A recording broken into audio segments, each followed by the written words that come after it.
If the odds were you're going to be married to your partner for 50 years and 10 of those years could be bad, you know? Rumors of a broken marriage are circulating rampantly in Washington, D.C., and Michelle Obama has abruptly stopped attending important public events in a loop. Megyn Kelly has just revealed what may be the Obamas' most secretive information, and it has changed everything.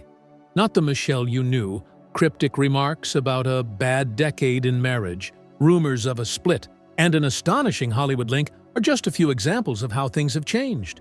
Is she trying to cover up some issue? Or is she getting ready for something far bigger?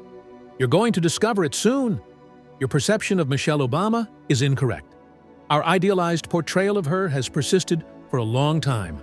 First lady, best-selling novelist, role model, icon.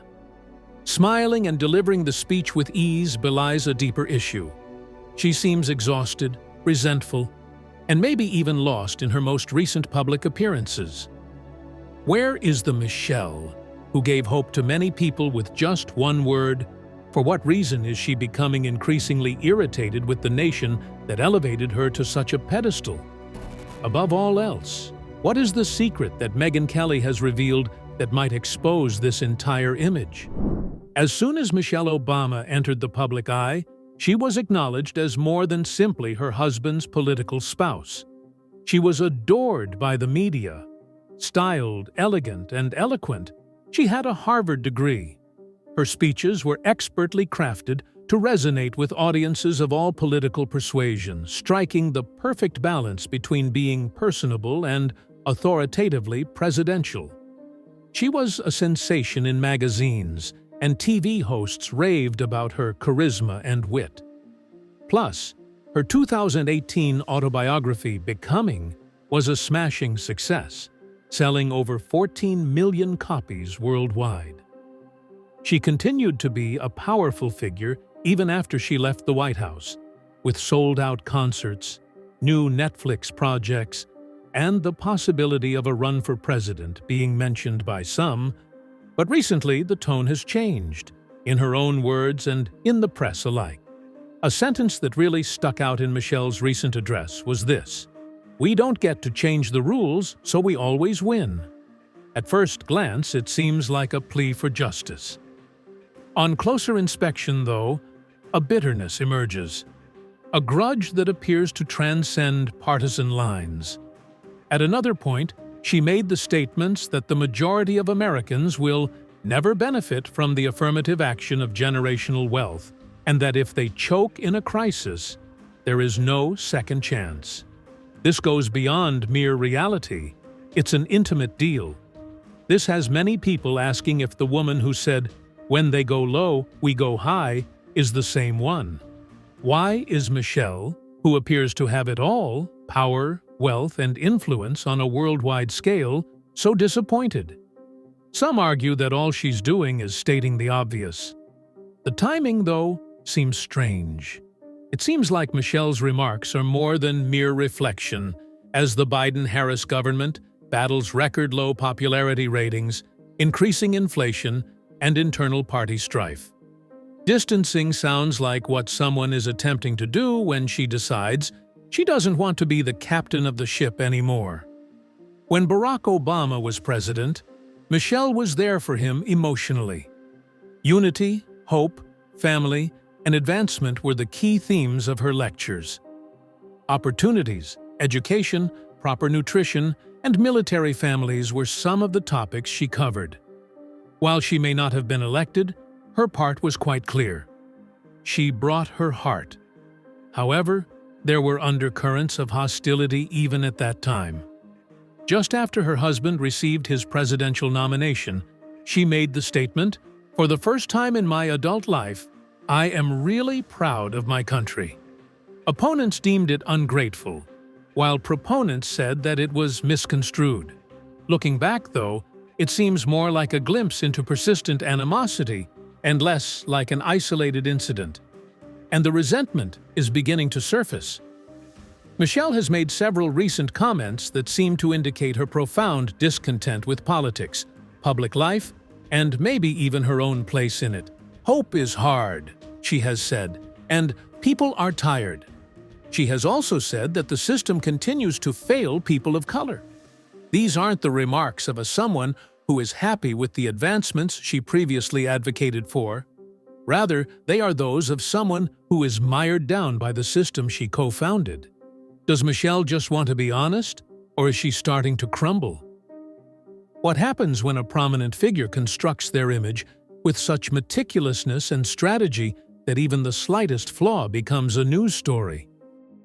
This was the turning point that sent shockwaves through even Obama's most ardent supporters. Megyn Kelly has just revealed what may be the most significant red signal regarding Michelle Obama, something no one anticipated.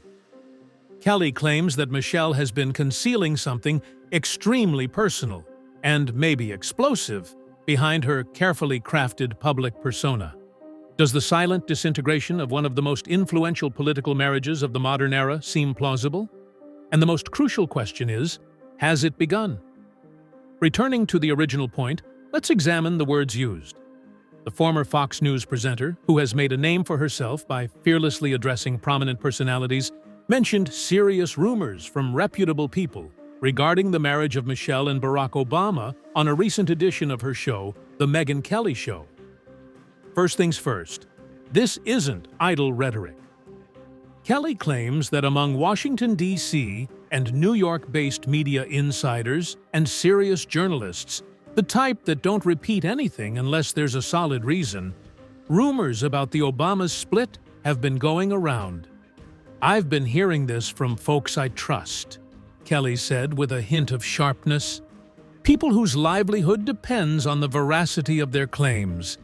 There seems to be a rift between the Obamas," she said, bringing up an increasingly noticeable pattern.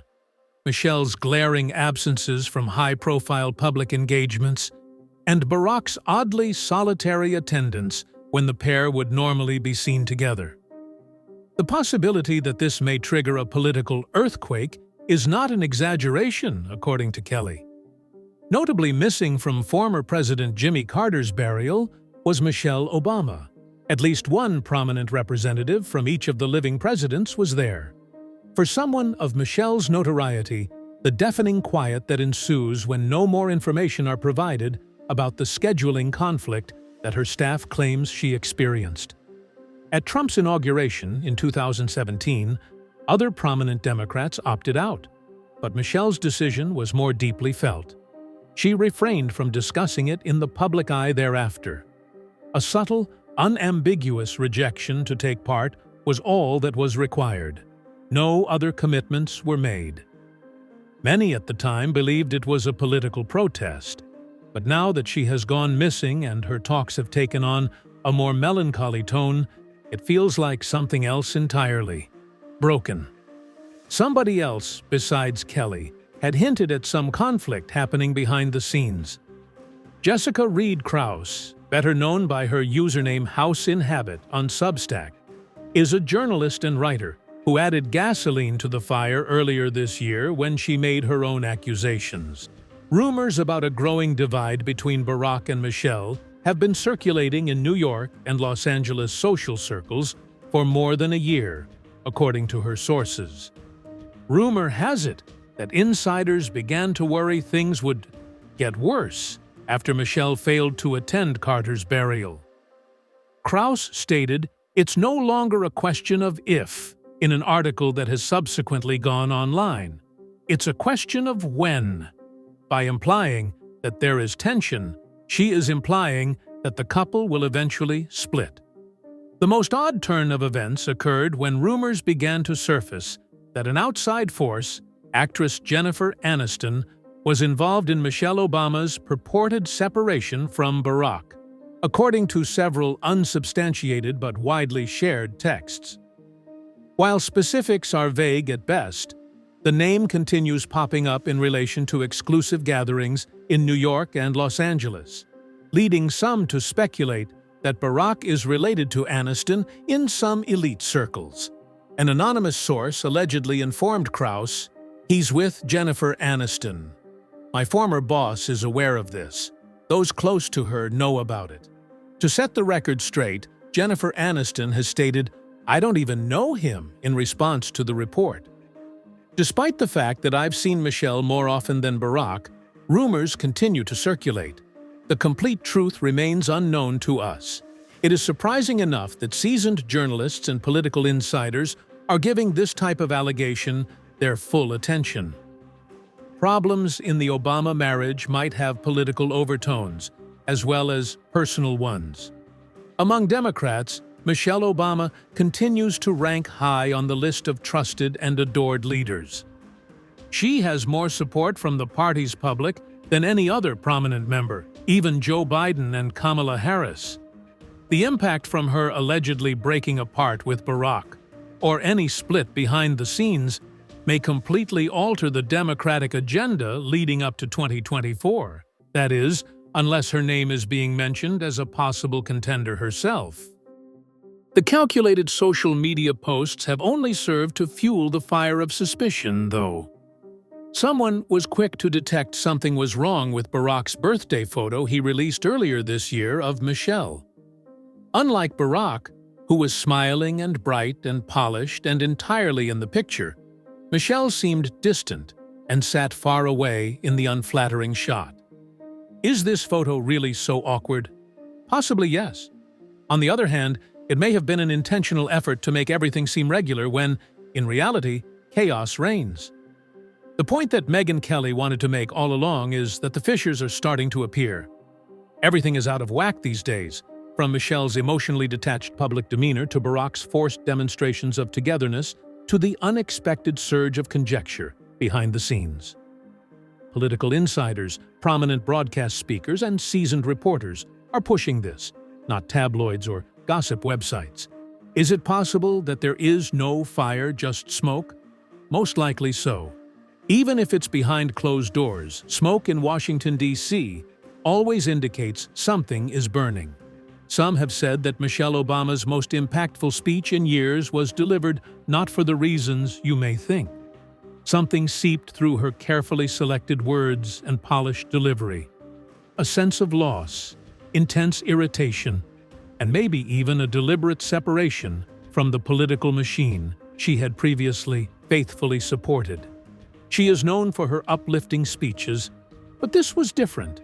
It sounded a lot like giving up, but it was something else entirely. Dark and mysterious. A Harvard graduate, a world celebrity, and a former First Lady. Why would she, of all people, stand before such a loving audience and sound so despondent? Midway through her address, the statement that sparked concern was, "Most of us don't get to fail forward." The crowd applauded, but the underlying message was far from triumphant. I hated it. We were aiming, neither subtle nor otherwise. When Michelle made her comment on inequality in America, she wasn't merely stating the obvious. She was conveying her views on the system and the people she thinks profit unfairly from it. Ironically, Michelle Obama is perhaps best exemplified by someone who has completely failed forward, or, to be more exact, who has been elevated by factors other than her own talent. Still, she spoke not as an insider, but as a victim, a captive, and an angry woman. At first glance, her words seemed to be praising Vice President Kamala Harris for her grasp of systemic inequality and describing her as someone who understands that most of us don't get to choke in a crisis and then get a second or third chance. However, the tone was more akin to a warning than an expression of joy. The real political trajectory of Kamala Harris is impossible to ignore when one considers that she lost every primary and polled at the bottom nationally, yet was nonetheless appointed vice president. Consequently, Michelle's statements seem to be laden with hidden significance. Michelle attended two of America's most prestigious universities, Princeton and Harvard Law School. Prior to her time in the White House, she had well-compensated positions in administration and law. She left her position as First Lady with enormous power, book agreements for millions of dollars, and media commitments after 8 years. Her family is incredibly well off, and she takes her daughters to prestigious schools. And yet, here she is, delivering a speech that reeks of someone who has been deliberately ignored. She laments that individuals don't get the opportunity to fail forward.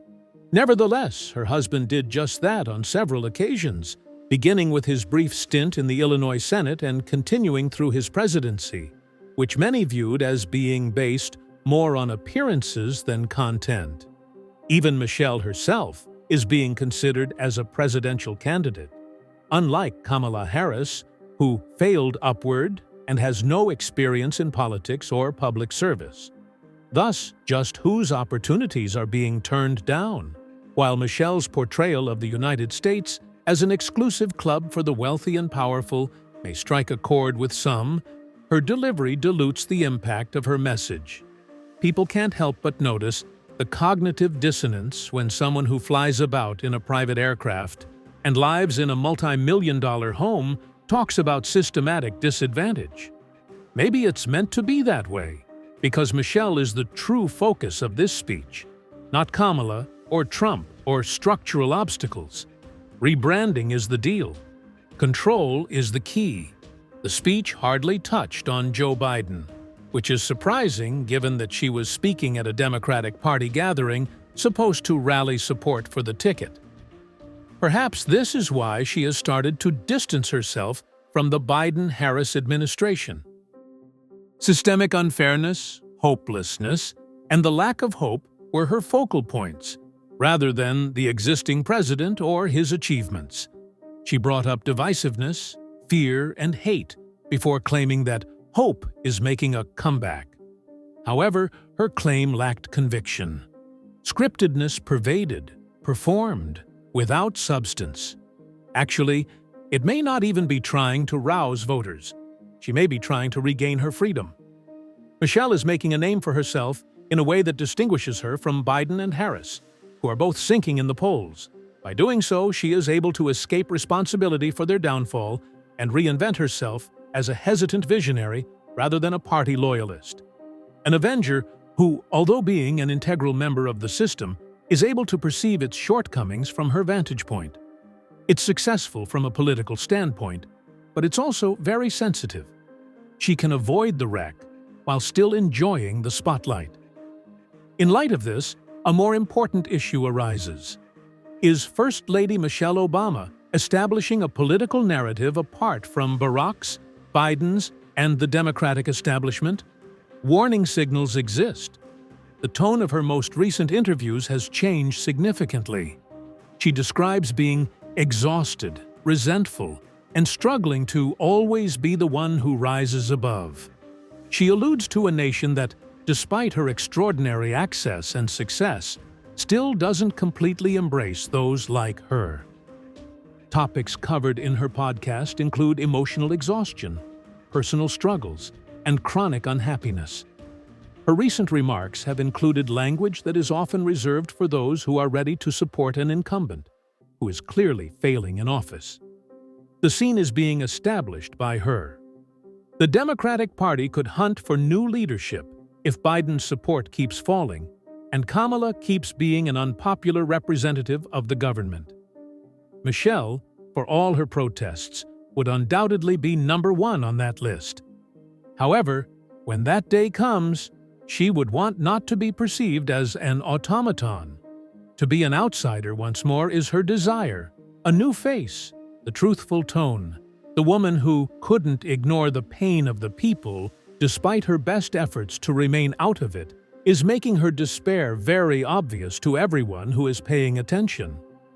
This time around, Michelle Obama might not even try to mend fences. She might be getting ready to abandon it completely. Or she could be peddling a revised version that positions her prominently while ignoring the rest of the Democratic Party. Secrets revealed. Is the Obama marriage in disarray?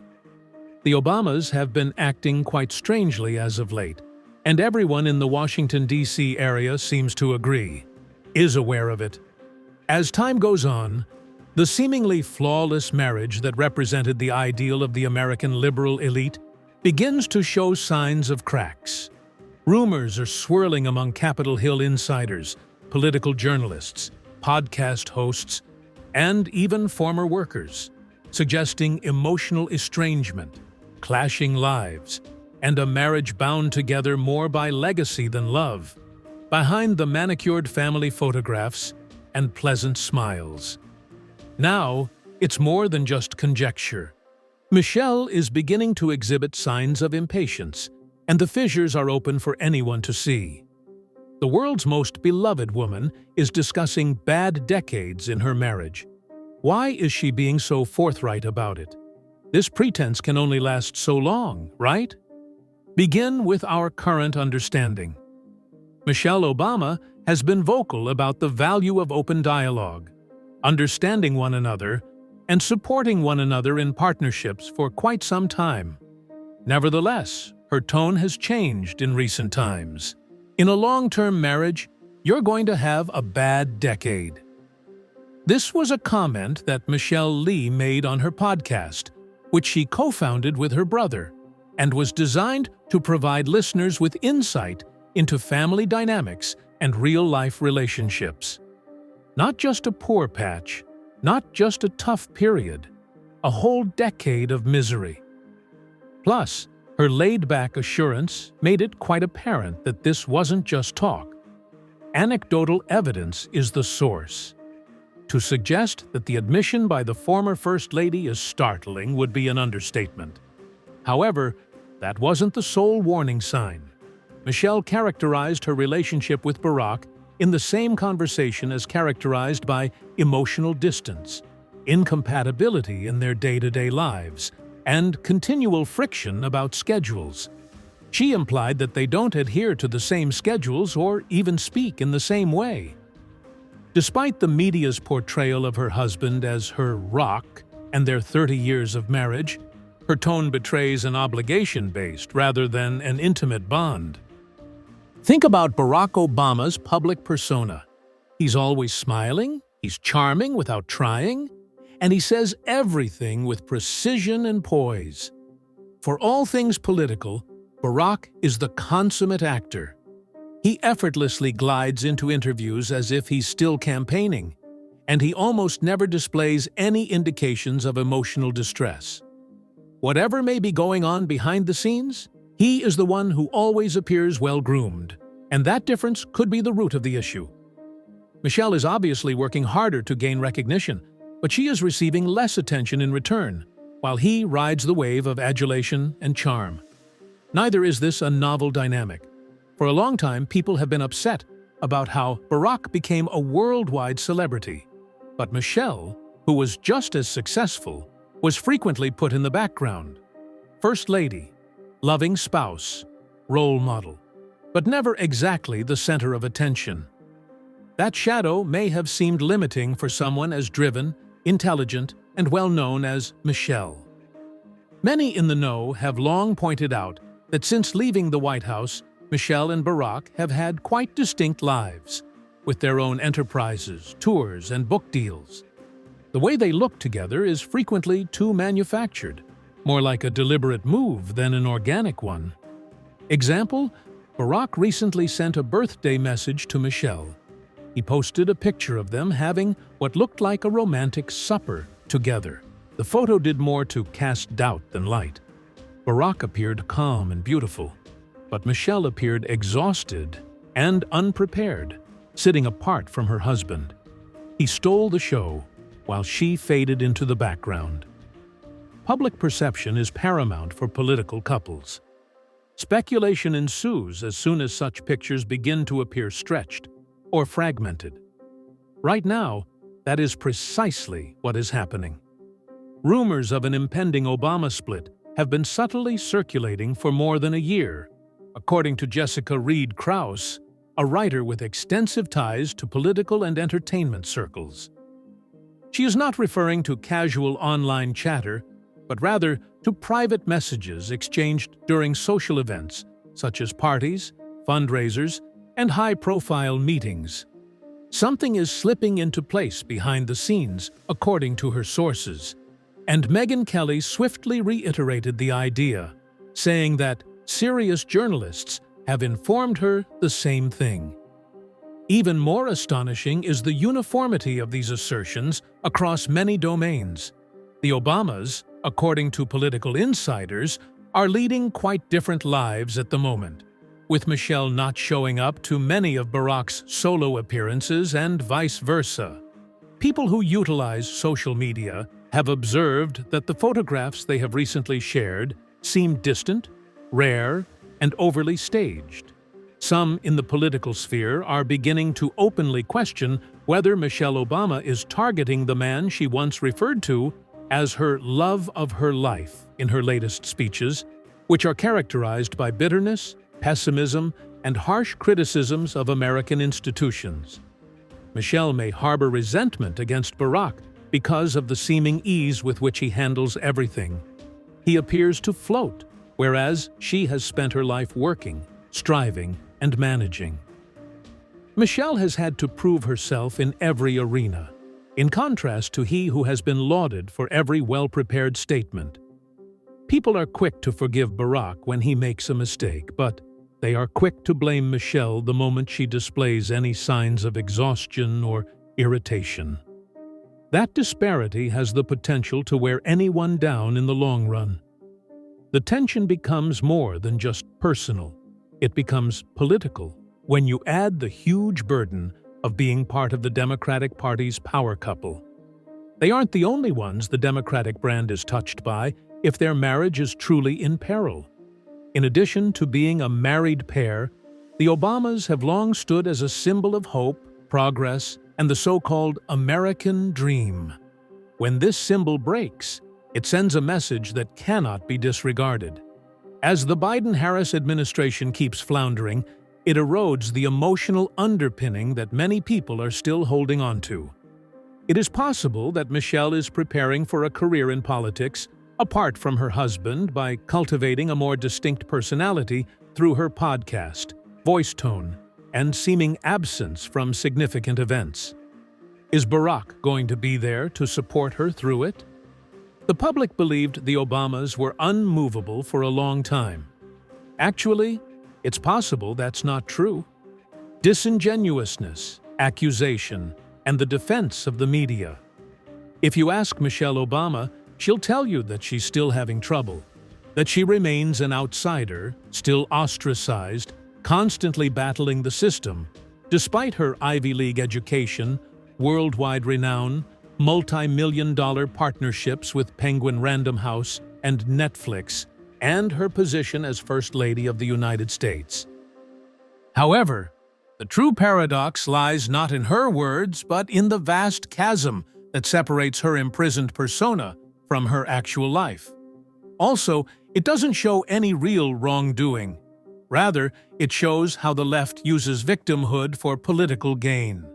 Speaking about how most Americans don't get to fail forward, or how we're not afforded the grace of second chances, a theme that Michelle has recurred to multiple times in her recent speeches, Michelle also praises Kamala Harris, saying that she understands what it's like to choke in a crisis and be denied another shot. The catch is that neither Kamala nor Michelle have that narrative. Harvard Law School followed Michelle's graduation from Princeton. When she first entered the White House, her salary was 6 figures at the University of Chicago Medical Center. What about Kamala Harris? Despite her lack of success in the Democratic primaries, she was still appointed vice president. These aren't instances of people that the system has kept out. On the contrary, it has consistently promoted them. When Michelle says that she is one of us who are subject to harsh regulations, who is she really talking about? It most definitely isn't her husband, who rose from the position of Illinois state senator to that of president in a little over 5 years, or her privileged children who attend prestigious institutions. It seems ridiculous to say that the Obamas are considered underdogs. However, Michelle's tone remains one of resentment rather than appreciation. Her political exploitation of that resentment is much more concerning. Consider her analysis of Trump's so-called black jobs comment. She painted the former president as being both insulting and menacing, as if he were making fun of black Americans rather than offering solutions to assist them join the labor. The paradox? Prior to the epidemic, Black unemployment set record lows throughout Trump's term. Meanwhile, the largest statistical error in over 15 years occurred under Biden, who Michelle loves with all her heart. Job growth was revised lower by more than 800,000 positions in only 1 year. Did Michelle bring that up, though? No. It was Trump's tone, not Biden's results, that she was transfixed on. Simply said, she values language above all else, particularly when it has the potential to demonize someone as a bigot. At that point, the hypocrisy becomes too obvious to overlook. The president's wife, Michelle Obama, is fond of using the words respect, dignity, and empathy, but only when addressing those who share her political views. Even while she calls Trump's nicknames childish, she has no qualms with accusing him of being sexist, racist, and a con artist all at the same time. Michelle doesn't disagree with Republicans' calls for parental permission in gender-related medical operations involving kids, but instead accuses them of demonizing children. This isn't empathy, it's political gaslighting. When her own party fails, where is the same outrage? When Biden withdrew from Afghanistan, leaving American citizens stranded and losing lives, where was Michelle? When middle and lower-class people watched their savings eroded and their food costs soar by double digits due to inflation, where was her compassion? Where was her fury when democratically led cities turned into criminal havens? Everyone can hear the quiet. Instead of fighting for accountability and power, Michelle's political brand prioritizes protecting a single team at any cost. Now we must face the tough but essential question: is Michelle Obama genuinely seeking unity or control? Despite her repeated calls for unity, she always portrays Republicans as immoral. She claims unity among Americans is necessary, but then she stereotypes half the population as racist, sexist, and even violent. Instead of respectfully engaging with conservative principles, her lectures are filled with contempt and disdain. The media, however, devours it. Michelle is shielded from harm. She is insulated. Her detractors immediately accuse anyone who dares to criticize her of being racist or sexist. It's a testament to the strength of her political shield. Much obliged for your time. Leave a like, comment, and subscribe button if you found this helpful. To see more riveting videos, click on the next one.